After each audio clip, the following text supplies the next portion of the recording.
What's up guys, I'm randomfrankp. Welcome back to another episode in the Using a Blank for Gaming series, where we take a look at some unorthodox products and that you wouldn't ordinarily use for gaming and put them to the test. This is actually the 1-year anniversary. I launched the series just over a year ago. We first used a Pilot Aviation headset.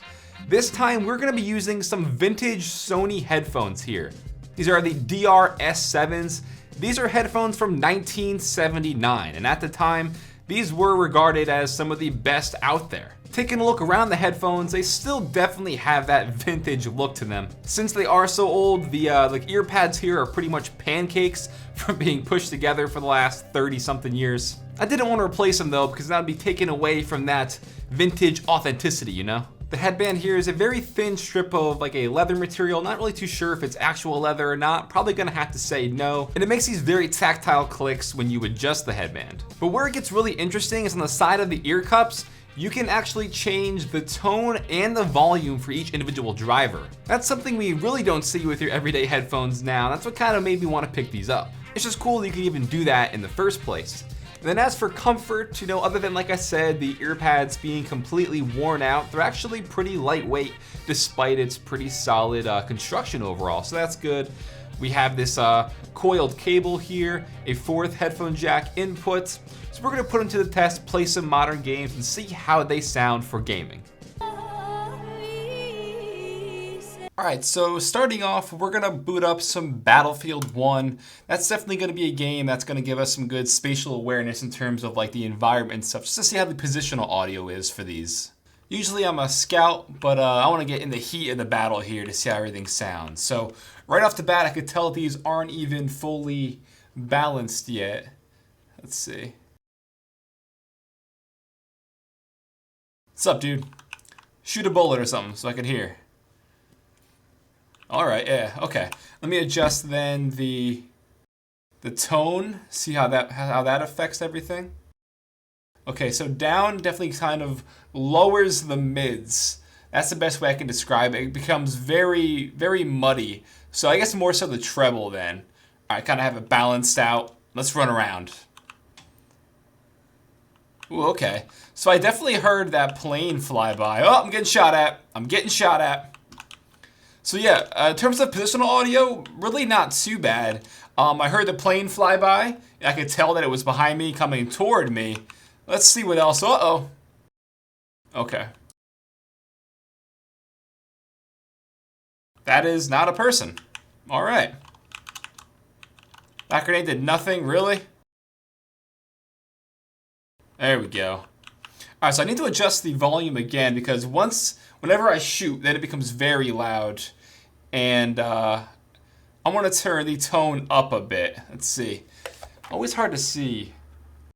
Okay, it definitely sounds a little bit muddy. I just got shot. That's awesome.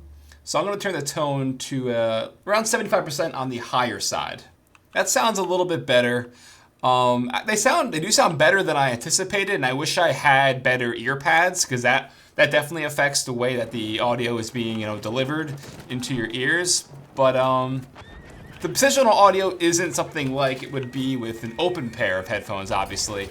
So you can definitely tell that first off at their age, and that they're definitely not anything like an open back pair of headphones. But that's just because I've been used to them for the past how many years. All right, so if I had to just analyze these real quick after messing around, not even really playing the game, just sort of running, getting involved in some of the action so I could hear and really test these. There is not a lot of bass at all, and whether it's because they're very old, they probably weren't designed for that. I don't have the exact specs on the drivers, but there's not a lot of bass. It's actually pretty clean overall in the mids, so that's good to hear. And like I said, with that kind of treble adjustment on the side, you can kind of refine that or make it a little bit more muddy if you wanted by turning it down to low. Not too sure why you'd want to do that. Probably because if the music at the time needed to be adjusted to sound better, that would make sense. Definitely not designed for gaming. Come on, someone come over here. There's a guy. Yeah, there we go. Right in the spine.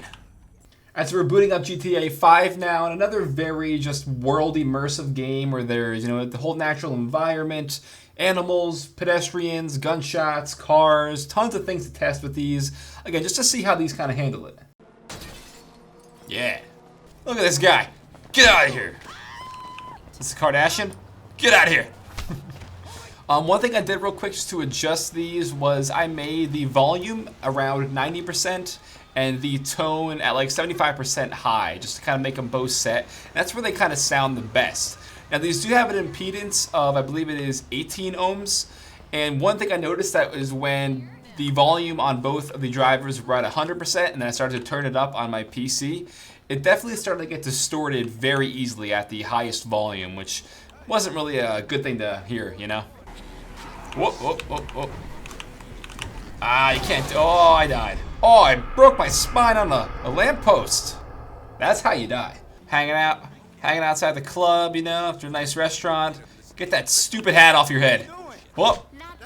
Oh, you got a scarf? Oh, you and your fedora? Come here. Come here. Get out of here. Punch that hat off your head. Hey, this is the hat wearing club over here? 3 guys in a row. Oh, her too. I'm sorry, you can't wear hats around me. I'm just gonna punch it off. Oh yeah, I see you with the hat. Yeah, you can power walk all you want, but guess what? You're still gonna get kicked. Get out of here. And if you two wearing a hat, you are. Oh, that's your hair. Never mind. Well, that's gonna do it for some GTA testing. Alright guys, so that'll do it for using a pair of vintage Sony DR-S7 headphones from 1979, almost 40 years old, putting these to the test for gaming. And to kind of wrap up, you know, like my overall synopsis on them, the whole soundstage was definitely limited and lacking, but again, since they're not open back headphones or anything, you can kind of expect that. But they did sound better than I thought, I guess. They definitely would have benefited from having normal ear pads on here. In terms of the volume knobs, I guess at the time that would be useful and more beneficial, but it didn't really impact me now, considering I have an amp and DAC on my desk at arm's reach, and my keyboard has a volume rocker on it, so I wouldn't really need to use this.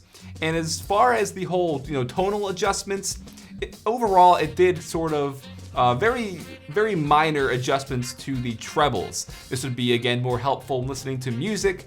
Not so much gaming, didn't really make a huge difference, but it's cool that we can even try this out, a pair of almost 40-year-old headphones, using them in 2017 for PC gaming. Definitely not the way they were intended to be used, but that is the point of this series. I hope you guys enjoyed. If you want to check these out, I'll put the link to them in the description down below as well. Why the hell not? As well as the entire series playlist, so you can check out other episodes, stuff like that. If you like this one, definitely give it a big thumbs up to show your support. Feel free to follow me on Twitter at randomfrankp. Lastly, if you haven't already, hit that subscribe button. Alright guys, thanks for checking out. Have a good day.